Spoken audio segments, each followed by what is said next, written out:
小朋友睡前故事。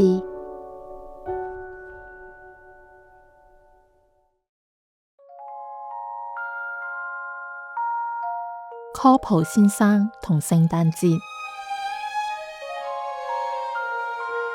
從前有一座喺高山頂上嘅小村落，每年落第一場雪嘅時候，就係一年中最神奇嘅季節——聖誕節嘅開始。間間屋都用閃閃發光嘅燈飾裝點，聖誕樹掛滿彩色波波同花環，而喺村中間有棵巨大嘅聖誕樹，頂上嘅星星閃靈靈咁，好似掂到個天。但係有個叫科普先生嘅雪人，就同其他人唔一樣，冇嗰份期待。雖然佢有個用石子砌成嘅笑容，同一支蘿蔔鼻，但係佢對黑色紐扣眼入邊反映出一陣奇怪嘅哀愁。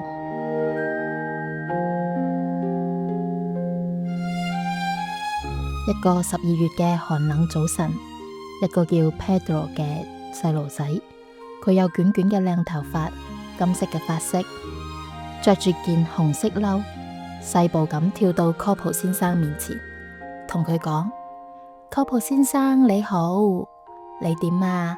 聖誕節到啦，你唔興奮㗎？佢笑住問。科普先生用溫柔平靜嘅聲回答：Pedro，我唔明有咩特別，都係凍同落雪，同平時冇分別。Pedro 決定要改變佢嘅睇法，就話：但係科普先生，聖誕節仲要好多㗎，係魔法，係快樂，係同你愛嘅人喺埋一齊。好啦好啦，同埋小禮物都算㗎。不過科普先生淨係聳咗下膊頭。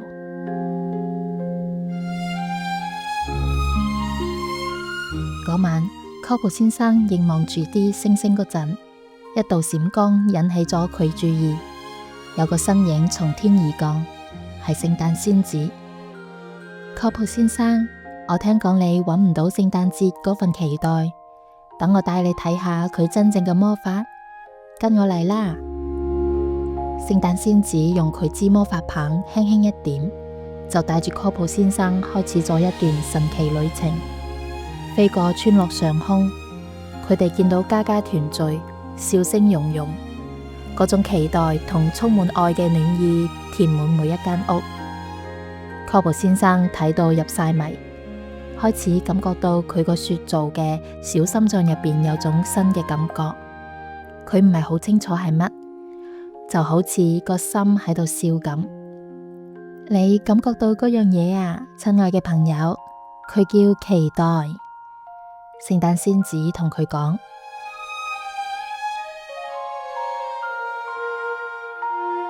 返到村落，科普先生已經唔同晒，佢個笑容唔再只係面上畫嘅圖案，而係反映住佢而家感覺到嗰份期待。第二日，Pedro 探緊佢嗰陣，見到科普先生正在用燈飾裝飾緊自己間小冰屋，仲喺度唱緊聖誕歌。科普先生，你睇起身唔同咗喎。Pedro 叫道。係啊，科普先生暖粒粒咁笑住講：我發現咗聖誕節嘅魔法喎，要多謝一位特別嘅朋友。從嗰日起，科普先生就變成咗聖誕節嘅超級擁躉，將歡樂、魔法同期待散播到成條村。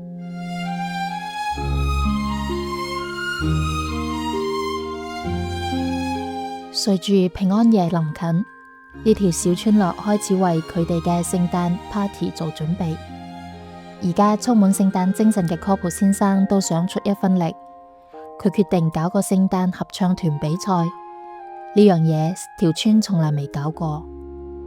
好興奮嘅 Pedro 加入咗幫佢手，佢哋兩個一齊逐家逐戶咁去邀請大家參加。會係一個充滿魔法、音樂、笑聲嘅夜晚，當然仲會有好多月朱古力㗎。科普先生滿面發光咁宣布。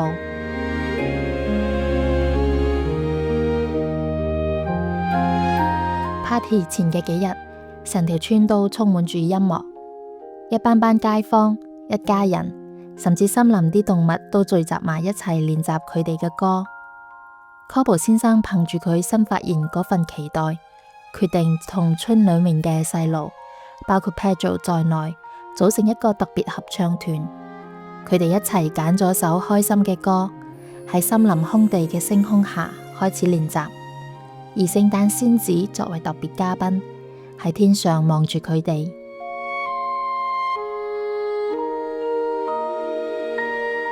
終於 party 嘅夜晚到咗，廣場上嘅大樹點亮咗成千上萬盞燈，一大班人聚集埋一齊慶祝。Corporal 先生戴住頂大帽，圍住條橙色頸巾，歡迎大家嘅到嚟。合唱團比賽取得咗巨大成功，每個組別都為當晚帶嚟咗佢哋自己嘅風格同歡樂。Corporal 先生同班細路嘅合唱團，用佢哋把甜美純淨嘅歌聲打動咗在場每一顆心。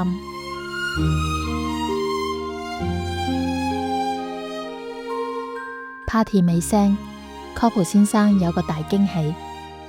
喺聖誕仙子嘅幫助下，佢令到村落輕柔飄雪，營造出更加神奇嘅氣氛。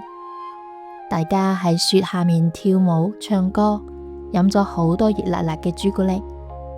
嗰晚之後，小村落嘅聖誕節就變得再唔一樣啦。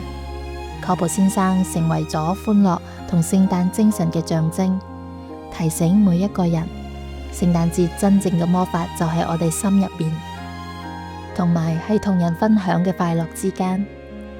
好啦，禮物都係㗎，就係咁，一年又一年，Corporal 先生、Pedro 同小村落所有嘅居民都一齊慶祝聖誕節，用笑聲、歌聲，同埋當然只有呢個時令先會帶嚟嘅魔法，填滿空氣。